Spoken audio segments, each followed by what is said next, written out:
संयोग से मंडल की रिपोर्ट प्रकाशित होने के बाद से देश की सत्ता जो है नरसिम्हा राव जी के हाथ में आती है, कांग्रेस के नरसिम्हा राव जी के हाथ में आती है। और वो 24 जुलाई 1991 को नियो इकोनॉमिक पॉलिसी लागू करते हैं, नव उदारवादी अर्थनीति लागू करते हैं। जब ये अर्थनीति लागू किए तो बहुत से दलित एक्टिविस्टों का मानना था कि सारा कुछ जो है आरक्षण के खात्मे के लिहाज से ये पॉलिसी जो अख्तियार की जा रही है। धीरे धीरे जो है न्यू इकोनॉमिक पॉलिसी को आधार बना करके भारत में जो है निजीकरण की बाढ़ आने लगी, प्राइवेट स्कूल खुलने लगे, सारे के सारे चैनल जो है प्राइवेट छा गए और तमाम जो है निजी क्षेत्र का जो बाढ़ आने लगा। तो उसके बाद से लोगों को लगा कि जो है अब आरक्षण हमारा खत्म हो जाएगा।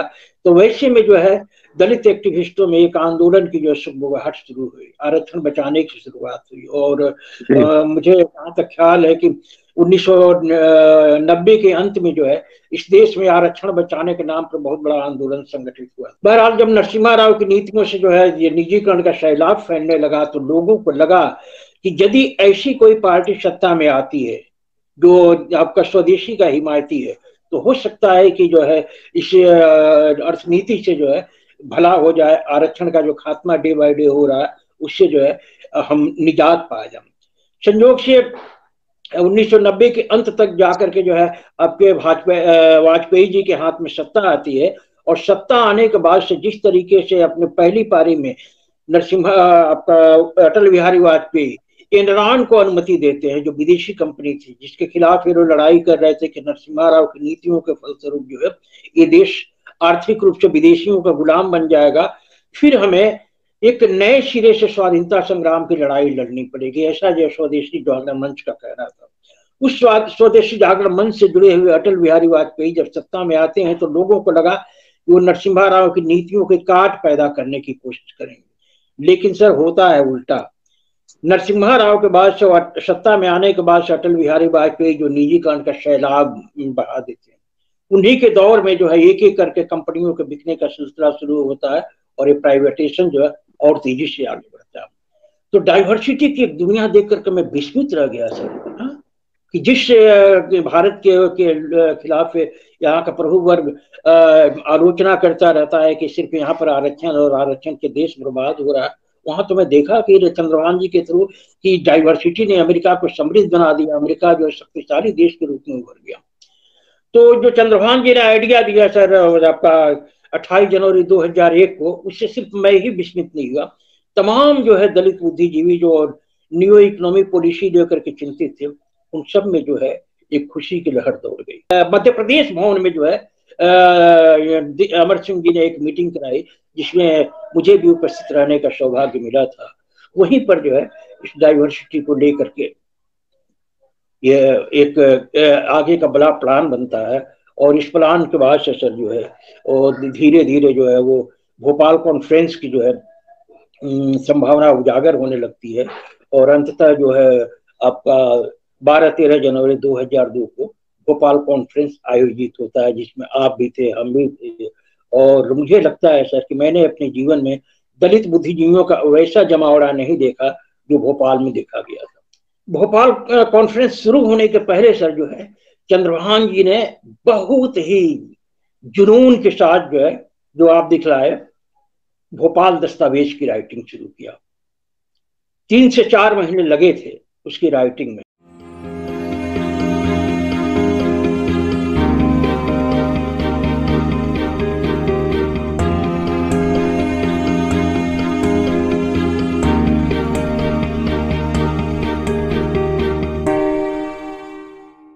दोस्तों, रतनलाल बोल रहा हूं और आप देख रहे हैं अंबेडकर नामा।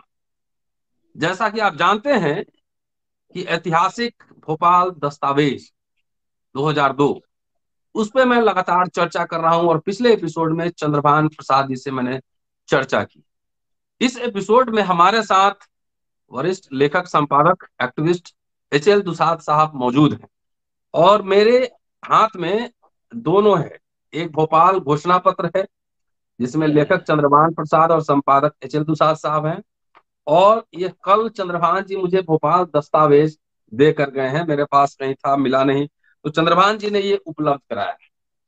इस एपिसोड में हम चर्चा करने जा रहे हैं वो संस्मरण वो ऐतिहासिक अविस्मरणीय संस्मरण जिसमें भोपाल दस्तावेज की योजना बनी, भोपाल कॉन्फ्रेंस की योजना बनी, जिसमें देश विदेश के कई बड़े बड़े नामी गिरामी इंटेलेक्चुअल शामिल थे। एंड मैं भी उसमें था। उस समय मैं यंग था, 20 साल पहले की बात है, तो मैं भी उसमें शामिल था। जब जब इस देश में दलित सशक्तिकरण की बात होती है तो क्या ये सिर्फ राजनीतिक सशक्तिकरण से ये संभव है, या इसके अलावा और सांस्कृतिक और आर्थिक सशक्तिकरण भी जरूरी है? ये सवाल लगातार अंबेडकर नामा में उठाए जा रहे हैं। आज हम दुसाध साहब से चर्चा करने जा रहे हैं कि योजना कैसे बनी, इनके क्या अनुभव रहे और क्या पीपल्स रिएक्शन, लोगों का रिएक्शन क्या था। स्वागत है दुसाध साहब अंबेडकर नामा में। Thank you. बताइए, मैं सीधे लिए चलता हूँ। भोपाल 2002 फरवरी, जनवरी जी फरवरी। सर, मैं आभार प्रकट करना चाहूंगा सर कि ये जो भोपाल कॉन्फ्रेंस का से जहाँ से भोपाल घोषणा पत्र जारी होता है, ये न्यू मिलेनियम का, नई सदी का सबसे बड़ा जो है घटना है जी आर्थिक लिहाज। और मुझे गर्व है कि मैं भी जो है इस पूरी प्रक्रिया से जुड़ा रहा। जी जिन दिनों ये आपका भोपाल घोषणा पत्र की तैयारी चल रही थी, उन दिनों मैं चंद्रभान जी का असिस्टेंट हुआ करता था। सन 2000 से मैं असिस्टेंट था। तो जो अच्छा। भोपाल घोषणा पत्र जारी हुआ उसके बाद तो गंगा जमुना में बहुत सा पानी बह गया सर। मैं सबसे हम्म पहले आपको श्रोताओं को बतलाना चाहूंगा किन हालातों में जो है ये आइडिया, डाइवर्सिटी की आइडिया आती है। हम्म भोपाल कॉन्फ्रेंस जो है खास तौर से डाइवर्सिटी के आइडिया के लिए फेमस है, जो 12-13 जनवरी 2002 को भोपाल में जारी सम्मेलन से ये होता है। तो किन हालातों में आइडिया आती है सर, सबसे पहले मैं उधर आपके श्रोताओं को ले जाना चाहूंगा। सर आप जानते हैं कि मंडल के बाद भारत में जो है बड़ा उथल पुथल मच गया आर्थिक सामाजिक राजनीति में। मंडल के बाद जो है इस देश का सुविधा भोगी वर्ग जो है आरक्षण के खात्मे में जुट गया। उसके बाद 17 तरह के इस देश में जो है सुविधा भोगी वर्ग द्वारा आंदोलन खड़े होते हैं। जहां छात्र और अभिभावक आरक्षण के खात्मे में लग जाते हैं, वहीं आपका प्रिंट और इलेक्ट्रॉनिक मीडिया से जुड़े हुए लोग भी अपने स्तर पर इसके खिलाफ मुस्तैद हो जाते हैं। उनमें मुस्तैद होती है पॉलिटिकल पार्टियां। राजनीतिक पार्टियां भी जो है मंडल के बाद जो आरक्षण के खात्मे में अपने अपने हिसाब से भूमिका तय कर लेनी शुरू करती हैं। इसी क्रम में संभवतः 25 सितंबर 1990 को जो है लाल कृष्ण आडवाणी और सोमनाथ से अयोध्या के लिए रथ यात्रा शुरू करते हैं। तो बहरहाल मंडल के बाद सर इस देश में बड़ा तूफान आया, और तूफान के बाद जो है बड़ा राजनीतिक परिवर्तन आया। संयोग से मंडल की रिपोर्ट प्रकाशित होने के बाद से देश की सत्ता जो है नरसिम्हा राव जी के हाथ में आती है, कांग्रेस के नरसिम्हा राव जी के हाथ में आती है। और वो 24 जुलाई 1991 को नियो इकोनॉमिक पॉलिसी लागू करते हैं, नव उदारवादी अर्थनीति लागू करते हैं।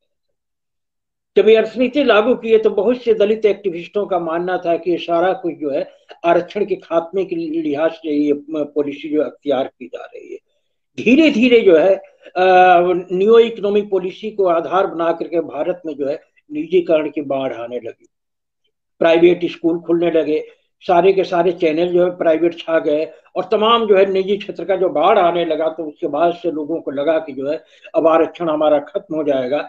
तो वैसे में जो है दलित एक्टिविस्टों में एक आंदोलन की जो शुरुआत शुरू हुई, आरक्षण बचाने की शुरुआत हुई। और जी मुझे जहाँ तक ख्याल है कि 1990 के अंत में जो है इस देश में आरक्षण बचाने के नाम पर बहुत बड़ा आंदोलन संगठित हुआ था। बहरहाल नरसिम्हा राव की न्यू इकोनॉमिक पॉलिसी के खिलाफ तमाम जो है पॉलिटिकल पार्टियां एक्टिव हो गई। सबको लगा कि ये नव उदारवादी अर्थनीति है, भारत को जो है आर्थिक रूप से विदेशियों को गुलाम बना देगी। इससे खिलाफत में सबसे आगे जो है संघ परिवार रहा सर। इस नीति के खिलाफ ही आपका स्वदेशी जागरण मंच जैसे संगठन का उद्भव होता है, जो नरसिम्हा राव की नीतियों का जबरदस्त विरोध करता है। बहरहाल जब नरसिम्हा राव की नीतियों से जो है ये निजीकरण का सैलाब फैलने लगा, तो लोगों को लगा कि यदि ऐसी कोई पार्टी सत्ता में आती है जो आपका स्वदेशी का हिमायती है, तो हो सकता है कि जो है इस अर्थनीति से जो है भला हो जाए, आरक्षण का जो खात्मा डे बाय डे हो रहा है उससे जो है हम निजात पा जाए। संयोग से 1990 के अंत तक जाकर के जो है आपके वाजपेयी जी के हाथ में सत्ता आती है।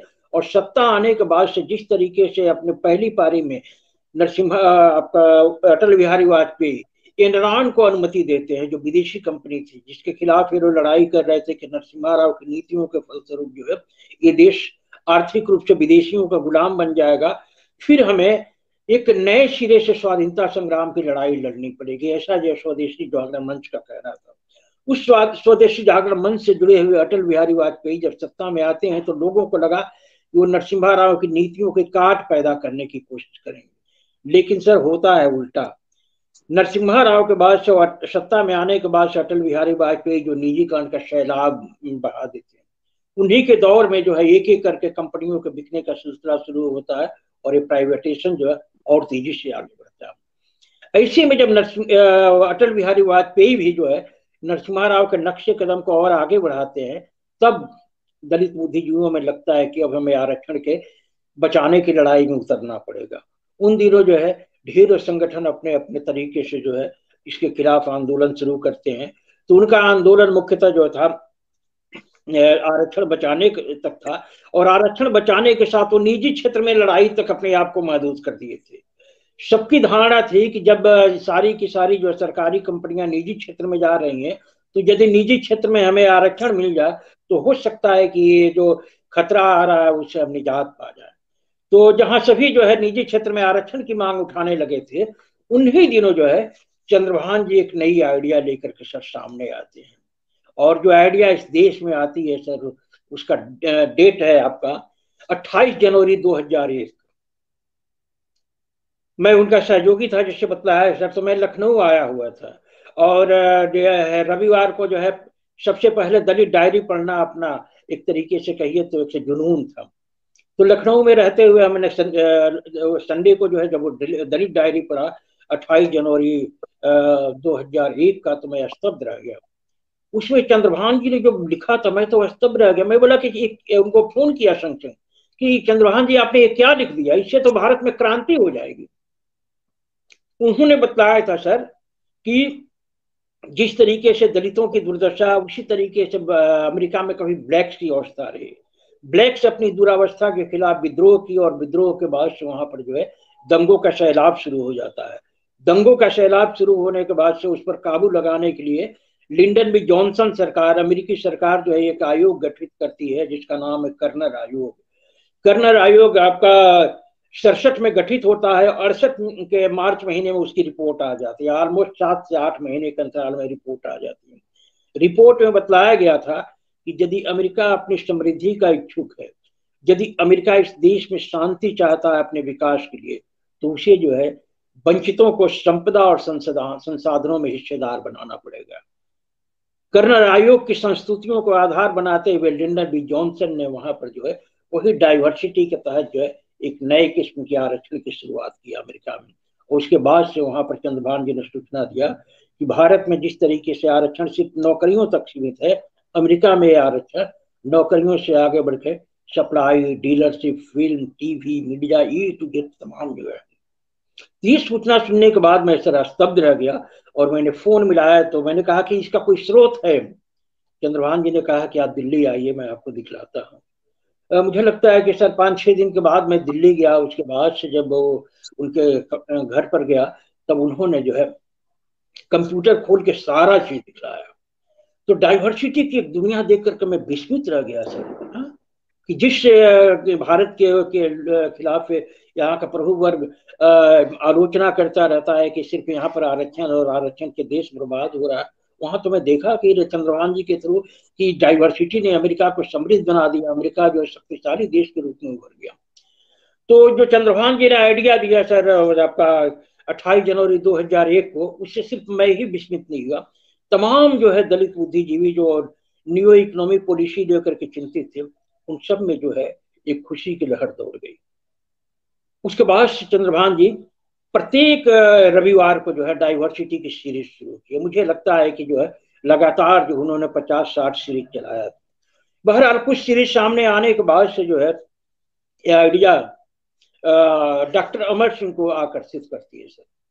अमर सिंह उन दिनों और दिग्विजय सिंह जी के पीए हुआ करते थे। आइडिया से वाकिफ होने के बाद से वो संपर्क करते हैं। इसकी जानकारी चंद्रभान जी ने अपने साथियों को दिया, हमें भी दिया। उसके बाद से जो है एक डेट निर्धारित हुआ था, और मुझे लगता है कि जो है हौस खास इलाके संभवतः मध्य प्रदेश भवन में जो है अमर सिंह जी ने एक मीटिंग कराई, जिसमें मुझे भी उपस्थित रहने का सौभाग्य मिला था। वहीं पर जो है इस डाइवर्सिटी को लेकर के ये एक आगे का बड़ा प्लान बनता है, और इस प्लान के बाद से सर जो है और धीरे धीरे जो है वो भोपाल कॉन्फ्रेंस की जो है संभावना उजागर होने लगती है, और अंततः जो है आपका 12-13 जनवरी 2002 को भोपाल कॉन्फ्रेंस आयोजित होता है, जिसमें आप भी थे, हम भी थे। और मुझे लगता है सर कि मैंने अपने जीवन में दलित बुद्धिजीवियों का वैसा जमावड़ा नहीं देखा जो भोपाल में देखा गया था। उसका आयोजन शायद आपको भी याद होगा सर कि मध्य प्रदेश की विधानसभा हॉल में किया गया था। बहरहाल भोपाल कॉन्फ्रेंस शुरू होने के पहले सर जो है चंद्रभान जी ने बहुत ही जुनून के साथ जो है, जो आप दिखलाए, भोपाल दस्तावेज की राइटिंग शुरू किया। 3 से 4 महीने लगे थे उसकी राइटिंग में, और जो जो सूचनाएं आती थी हम देख करके दंग रह जाते थे। तो भोपाल डॉक्यूमेंट जो लेखन किया चंद्रभान जी ने, उसमें कहीं से जो है हम लोगों को भी तुच्छ भूमिका निभाने का अवसर मिला। हम थे, हमारे साथ में डॉक्टर राजेश पासवान जो जेएनयू में अध्यापन करते हैं, हम लोग इसमें चंद्रभान जी के सहयोगी के तौर पर काम किए। डेटा को जरा नए सिरे से करेक्ट कर देना, कहाँ त्रुटियां इनको नए सिरे से देख लेना, इस तरीके से जो है चंद्रभान जी लिखते जाते थे, और हम लोग जो है अपने स्तर पर उसमें जो कुछ होता था कुछ सुझाव देते थे और कुछ करेक्शन इत्यादि करते थे। इस तरीके से सर जो है हमारे सामने जो है ऐतिहासिक भोपाल दस्तावेज लिखा गया, और कहीं से जो है तुच्छ भूमिका निभाने का हमें भी अवसर मिलता है।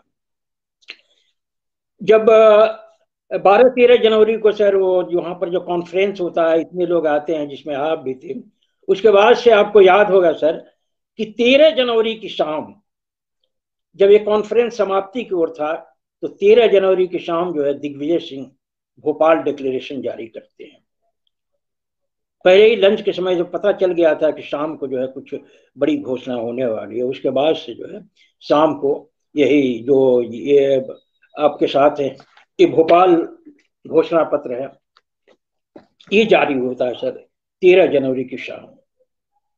हैरत अंगेज वो बात थी, हमारी तो आंखों में आंसू आ गए थे। बहरहाल जब घोषणा करते हुए इन्होंने, दिग्विजय सिंह ने कहा कि भारत का पहला दलित करोड़पति जो है मध्य प्रदेश से पैदा होगा, तो लोगों में जो है उत्साह का भारी संचार हुआ, तालियों की गड़गड़ाहट से हॉल जो है गमगमा उठा। लेकिन उसी बीच कुछ लोगों ने संदेह जाहिर किया। मुझे एक चेहरा याद आ रहा है, वो दलित विदुषी विमल थोराट थी। उन्होंने खड़े होकर के सीधे एक सवाल उठाया कि आप जो बात कह रहे हैं कि मध्य प्रदेश से ही पहला दलित करोड़पति निकलेगा, क्या यह मुमकिन है? क्या भारत में अमेरिका की तरह जो है डाइवर्सिटी पॉलिसी जैसा नीति यहाँ के शासक अख्तियार कर सकते हैं जिससे वैसा हो सके? तब दिग्विजय सिंह ने आश्वासन किया था कि हाँ ऐसा मुमकिन है और हम करके दिखाएंगे। तो दलितों में करोड़पति पैदा होंगे, लखपति पैदा होंगे, सप्लायर पैदा होंगे, डीलर पैदा होंगे, इसकी कल्पना सर जो इसके पहले किसी के लिए करना मुमकिन नहीं था। और जब वही 13 जनवरी की शाम है नक्शा सामने आता है, तो लोग जो है सुखद आश्चर्य में पड़ जाते हैं, और विमल थोराट जो है इस पर सवाल उठाती है। तो दिग्विजय सिंह ने आश्वासन किया था। दिग्विजय सिंह जी के आश्वासन देने के बावजूद भी सर हम लोगों के मन में कहीं से संदेह था कि क्या वास्तव में ये मुमकिन है कि अमेरिका की तरह भारत में भी कुछ ऐसी पॉलिसी बने जिससे दलित जो है करोड़पति बन सके, डीलर बन सके, कॉन्ट्रैक्टर बन सके। तो हम लोगों के मन में भी संदेह था। लेकिन इस संदेह को जो है दिग्विजय सिंह ने दूर कर दिया। 27 अगस्त 2002 को सर मध्य प्रदेश में जो है ये आइडिया, दलितों को करोड़पति बनाने की आइडिया जो है इम्प्लीमेंट होती है। उस दिन जो है दिग्विजय सिंह ने मध्य प्रदेश के 30 दलित उद्यमियों को आपका समाज कल्याण विभाग में छात्रावासों में जो वस्तुएं सप्लाई दी जाती है, उनमें कुछ वस्तुओं की सप्लाई का जो है ऑर्डर जारी किया, और वही ऑर्डर जारी करना जो है देश में धूम मचाने वाली घटना थी। इसके पहले सर जो कॉन्फ्रेंस जिसमें हम आप गए थे, भोपाल कॉन्फ्रेंस से जब डाइवर्सिटी की आइडिया आती है तो पूरे देश में एक तरीके से समझिए कि बौद्धिक जलजला मच गया। इसी को लेकर के राष्ट्रीय सहारा का जो हस्तक्षेप कॉलम आता है शनिवार को, जिसमें स्पेशल ये होता है सर, उसने स्पेशल इशू निकाला, उसमें मुझे भी लिखने का मौका मिला था। और सबसे बड़ी जो बात होती है सर कि ये आपका 13 जनवरी को भोपाल घोषणा पत्र जारी हुआ था। 25 जनवरी को राष्ट्रपति KR नारायण ने राष्ट्र के नाम जो संदेश दिए सर, उसमें एक बड़ी बात उन्होंने कहा था। उन्होंने इसके इम्पैक्ट को देखते हुए अपील किया था पूरे देश के आपका मुख्यमंत्रियों से कि मध्य प्रदेश में जो भोपाल घोषणा पत्र जारी हुआ है, प्लीज आप लोग इसको फॉलो करें। ये इतनी बड़ी घटना थी सर। भोपाल घोषणा से जुड़ी सर पूरी सामग्री मेरे पास जो है इसमें है, इसके डाइवर्सिटी ईयर बुक में है। डाइवर्सिटी ईयर बुक में हमने इस घटना से जुड़ा 52 पेज से लेकर के 148 पेज तक का मैटर इसमें है। इसके अतिरिक्त चंद्रभान जी का डाइवर्सिटी से जुड़े 16 लेख है सर।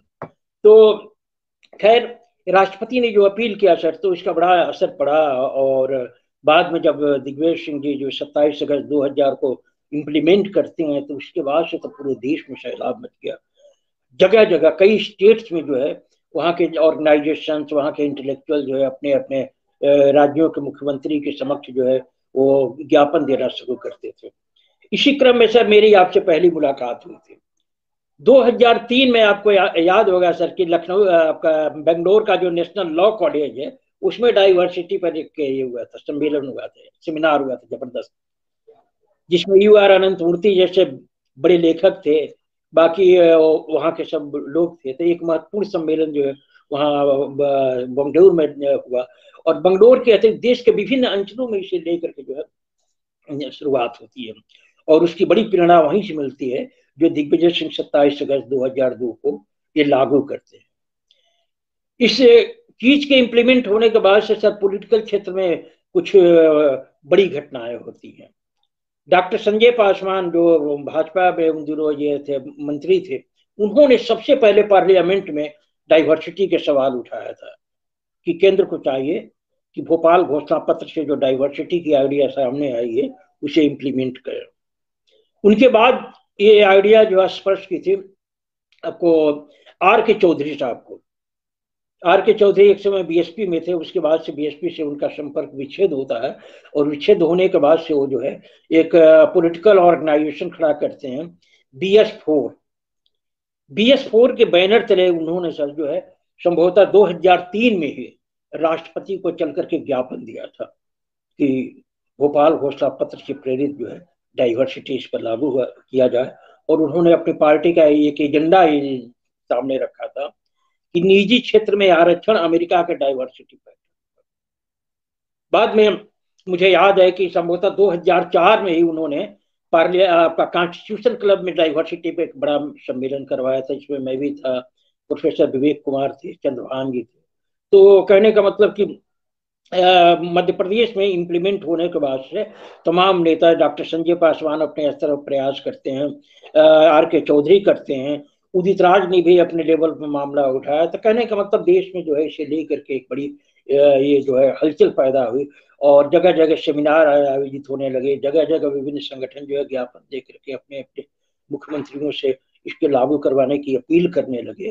तो ये मामला सर, लेकिन अफसोस के साथ कहना पड़ता है कि 2002 के कुछ कहना चाहते हैं सर? अरे आवाज आपकी नहीं आ रही क्यों? कोई भी समाज, आप ठीक हो जाइए तुषार साहब। हाँ, हाँ, कोई भी समाज समृद्ध तभी बनता है जब उसमें इंटरप्रेन्योरशिप का जो है ना पूरा जज्बा। सरकारी नौकरियों से करोड़पति नहीं बन सकते हैं, और रिश्वत के पैसे से इंटरप्रेन्योर नहीं बन सकते समृद्ध हो। बिल्कुल। तो आज ये भोपाल दस्तावेज, ये भोपाल घोषणा पत्र आज कहीं चर्चा में भी नहीं। मैं आपसे एक सवाल पूछना चाहता हूँ कि जिनके लिए किया गया था, जिस समाज के लिए, उनका क्या रिएक्शन था सोसाइटी का? दूसरा, पॉलिटिकल पार्टीज का क्या रिएक्शन था? और तीसरा, मुझे लगता है कि ये जारी करने के का जो परिणाम ये हुआ कि दिग्विजय सिंह को कीमत चुकानी पड़ी। जी सर, 2004 क्या के इलेक्शन में। जिन लोगों के लिए किया गया था वो दिग्विजय सिंह के साथ खड़े थे? तो सर इस पर मेरा कहना, आपने बहुत ही अच्छी बात कही कि जब तक इंटरप्रीनियरशिप नहीं आएगा तब तक दलितों में कोई लखपति करोड़पति नहीं बन सकता। हम्म। चंद्रभान जी ने डाइवर्सिटी के आइडिया को आगे बढ़ाते हुए बड़ा जबरदस्त स्लोगन दिया था सर। उन्होंने कहा था थिंक बिहाइंड रिजर्वेशन। बहुत बड़ी बात थी सर, क्या क्योंकि सर? चंद्रभान चंद्रभान जी ने कहा था थिंक बिहाइंड रिजर्वेशन। हम्म। नौकरियों से परे परे हट करके आप उद्योग व्यापार में भागीदारी की लड़ाई लड़ो। क्योंकि हम्म। नरसिम्हा राव जी की जो न्यू इकोनॉमिक पॉलिसी थी और जिस तरीके से अटल बिहारी वाजपेयी उसको इम्प्लीमेंट कर रहे थे, उससे क्लियर हो गया कि आने वाले दिनों में शासक दल जो है आरक्षण का खात्मा कर देगा। कोई तो शासक दल अपनी साजिशों से करेगा, वो कुछ टेक्नोलॉजिकल कारणों से भी जो है आरक्षण ही हो जाएगा।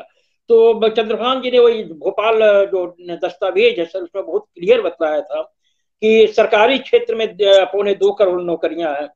अगर वो कोटा पूरा हो जाता है तो 45 लाख लोगों को जो है जॉब मिलेगा।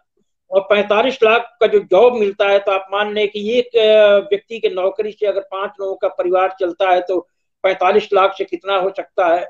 उसके बाद से आगे उन्होंने सवाल किया था कि पूरे देश के जो दलित संगठन निजी क्षेत्र में आरक्षण की मांग उठा रहे हैं, उस निजी क्षेत्र में कितनी नौकरियां हैं।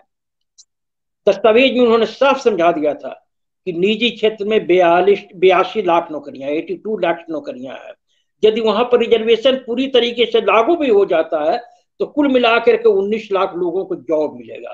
तो उन्होंने साबित कर दिया था कि 45 लाख प्लस 19 लाख कुल मिलाकर के बड़ी मुश्किल से जो है 65 लाख जॉब होते हैं।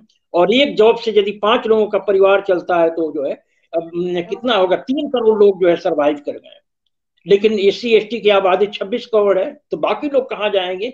इसीलिए उन्होंने कहा था कि थिंक बिहाइंड रिजर्वेशन, नौकरी से परे हट करके जो है उद्योग व्यापार बाकी जो अर्निंग एक्टिविटीज है उसमें अपनी हिस्सेदारी की बात सोचो। लेकिन दुख के साथ कहना पड़ता है सर कि समाज जो है इस मैसेज को नहीं लिया।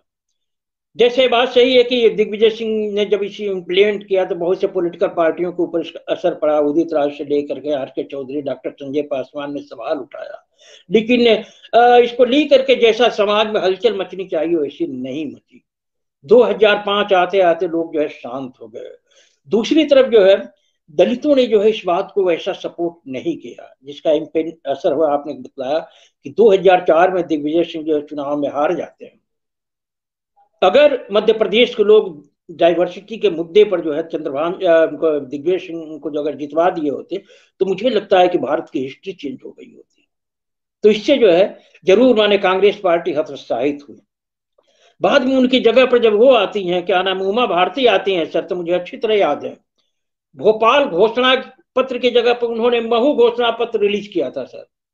मायावती उन्होंने उमा भारती ने सीधे फाड़ दिया था भोपाल घोषणा पत्र को, और उसकी जगह पर उन्होंने 10 सूत्री जो है अपना वो महू घोषणा पत्र लागू किया था, जिसमें जो है दलितों को उद्योगपति व्यापारी बनाने की कोई बात ही नहीं थी सर।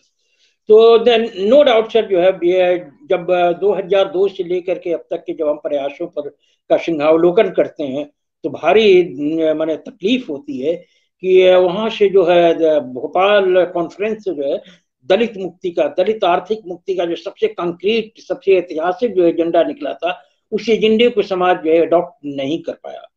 समाज की ऊर्जा तब भी जो है वो आपको ब्राह्मणवाद के खात्मे जैसे अमूर्त मुद्दे में लगती थी, और उसके बाद भी बहुत फर्क नहीं आया। ये तो है, ये दुखद बात हुई सर। तो फिर ये जो 2005 तक जैसे विभिन्न जगहों पर सेमिनार हुए और भी कुछ हुआ, लेकिन 2005 के अंत तक आते आते जो शुरुआत हुई थी कुछ ज्ञापन के द्वारा, कुछ सेमिनार के द्वारा इस एजेंडे को बढ़ाने की, वो जो है थमने लगी। लगा कि जो है डाइवर्सिटी के आइडिया जो इतनी जेन्युइन है ये किल हो जाएगी। उसके बाद सर जो है मुझे खुशी है कि जिस तरीके से रिले रेस में जो है कि जो कई खिलाड़ी रहते हैं, एक खिलाड़ी एक पॉइंट पर पहुंचता है, उसके बाद से बैट दूसरे को थमा देता है। तो जब ये आइडिया एक तरीके से कहिए तो ठंडी पड़ने लगी, जब इसके खिलाफ एक्टिविज्म जो है लोगों का बंद होने लगा, तब सर जो है ना वो आपका 2007 में बहुजन डाइवर्सिटी मिशन की स्थापना होती है। आप जैसे लोगों को जुड़ करके जो है बहुजन डाइवर्सिटी मिशन एक ऑर्गेनाइजेशन आया, जो दलित बहुजन लेखकों का ऑर्गेनाइजेशन था। इस लेखक ने अपने लेवल पर जो है इस आइडिया को आगे बढ़ाने की कोशिश किया। और नो डाउट सर कि आज आप देखेंगे कि ये समाज जो है डाइवर्सिटी की बात भले न करे, बड़ी एक समाज के ट्रेजेडी में कहूंगा सर कि समाज इतना इगोइस्ट है कि आप जितने भी अच्छे आइडिया दें, वो आइडिया का जिस नाम से उस आइडिया को ये कर रहे हैं उसका उच्चारण नहीं करेगा। उसको लगेगा कि यदि मैं इस आइडिया को इसी रूप में ले लूंगा तो ये है प्रोफेसर रतन लाल की धाक बन जाएगी। चंद्रभान जी ने जो आइडिया दिया है सर कि थिंक बिहाइंड रिजर्वेशन, उसके बाद से आइडिया प्रोपगेट की है, और आज जो है लाखों लोग अपने अपने तरीके से जो है नौकरियों से आगे बढ़कर के तमाम क्षेत्रों में भागीदारी की बात उठा रहे हैं। हमें याद है 2019 का जब चुनाव आ रहा था, आपका ये संविधान बचाओ समिति के बैनर तले जो है आपने डॉक्टर अनिल और कुछ लोगों ने मिल करके जो है ये घोषणा पत्र जारी किया था। 2019 का जो चुनावी घोषणा पत्र इस पर केंद्रित हो, जिसमें आपकी तमाम बातें जो तमाम एजेंडा जो था इसी से प्रेरित था। डाइवर्सिटी क्या है? डाइवर्सिटी सर्वव्यापी आरक्षण का मुद्दा है। आपने विभिन्न क्षेत्रों में जो है विभिन्न वंचित वर्गों की संख्या अनुपात में जो है भागीदारी की बात उठाया था। तो लोगों ने तो उठाया, लेकिन क्लियर जो है किसी ने डाइवर्सिटी शब्द का इस्तेमाल नहीं किया।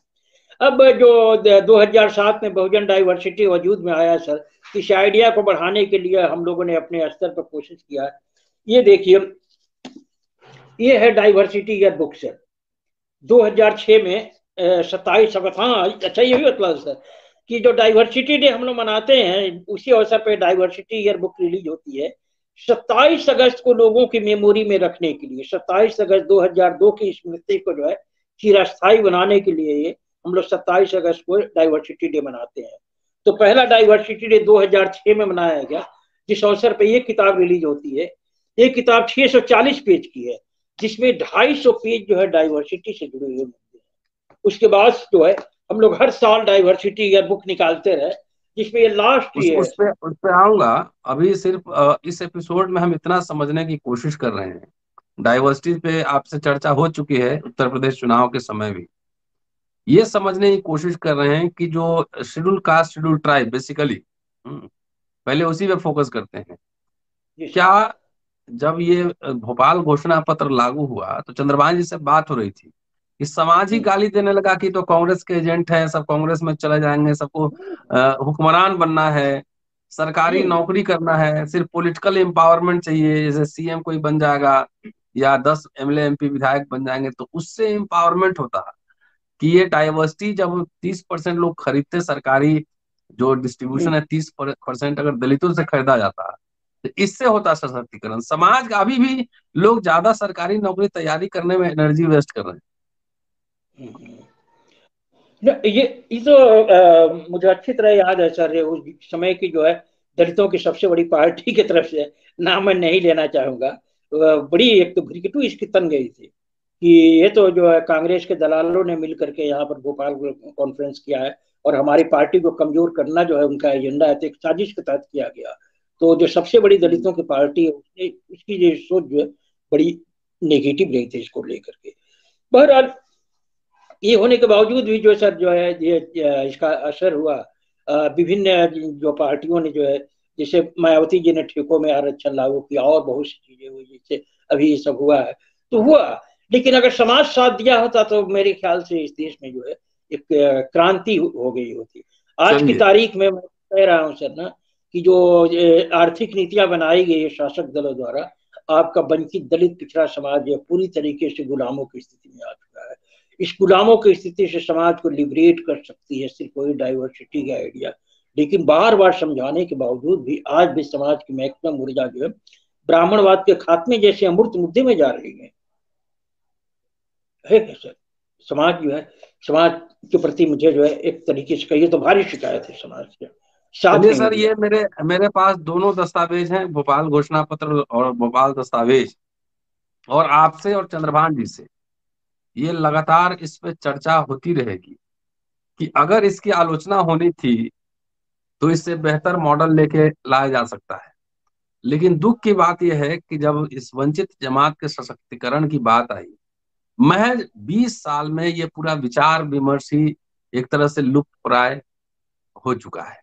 आप हम्म। सुन रहे थे तुषार साहब को, और चंद्रभान जी को भी आपने सुना। लगातार ये भोपाल दस्तावेज पर, ये भोपाल दस्तावेज तकरीबन 160 पेज का है, 80 पेज का भोपाल घोषणा पत्र है। चंद्रभान जी से और एच एल दुसाल साहब से लगातार अम्बेडकर नामा पर ये चर्चा जारी रहेगी, क्योंकि नई पीढ़ी के जो बच्चे आए वो जाने समझे देखे कि उनके सशक्तिकरण के लिए किस किस तरह के प्रयास किए गए थे। और वाकई अगर आपको सशक्त होना है तो बिजनेस मैनेजमेंट पढ़ना, सीए बनना और तरह तरह के व्यवसायों में आपकी उपस्थिति अनिवार्य है। मैं दिल्ली में देखता हूँ 35 37 40 साल तक लोग ऊर्जा खपाते हैं पीसीएस की तैयारी में, आईएएस बनने में। कुछ ही लोग उसमें से बन पाएंगे ना, साल में 100 50 लोग बनेंगे, लेकिन करोड़ों लोगों की आबादी है। अगर वाकई आप सशक्त बनाना चाहते हैं तो आपके बच्चे के अंदर जो भी काबिलियत है, बिजनेस करने की काबिलियत है, शुरू से उसको वही पढ़ाइए। जो भी काबिलियत है उसमें उसको शामिल कीजिए। सिर्फ सरकारी नौकरी के पीछे नहीं रहिए। धीरे धीरे ये अप्रासंगिक, इररिलेवेंट होता जा रहा है। आप सभी का शुक्रिया। आप सुन रहे थे दुसार साहब को। पूरा वीडियो शेयर और सब्सक्राइब जरूर करते रहिए। जल्दी आपसे मुलाकात होती है अगले एपिसोड में। शुक्रिया सर, जय भीम।